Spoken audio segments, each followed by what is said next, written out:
kapag Angelus prayer, dapat po titigil tapos magpe-pray po. Pero ayun nga po, napakuha po ako kasi na video kasi yung kaklase ko po na-stuck din sa may wall climbing during Angelus prayer.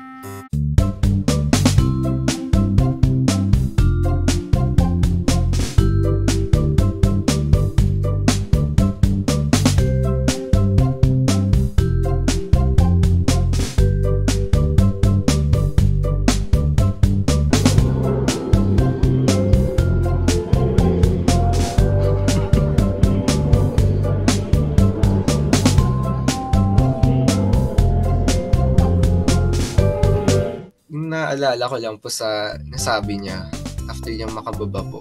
Parang kinakabahan daw po tapos wala daw po siyang choice kundi magstay muna po doon to pay for respect po. Parang goods lang daw po.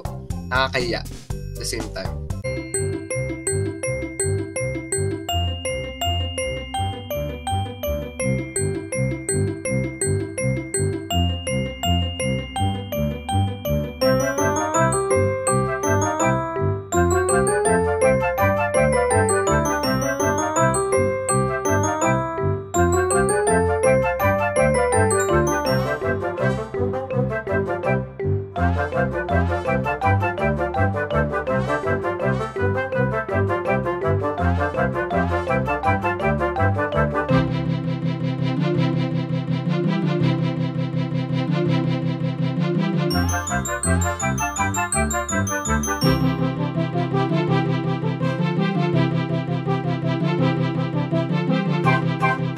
Ang hirap po talaga maging archi student kasi talagang puyatan. Pero na-enjoy ko sa part ng pagiging architect student is kung swerte ka sa prof kasi magaling sila magturo, marami ka pong matututunan, tsaka mas maayos yung magiging kinalabasan ng plates mo.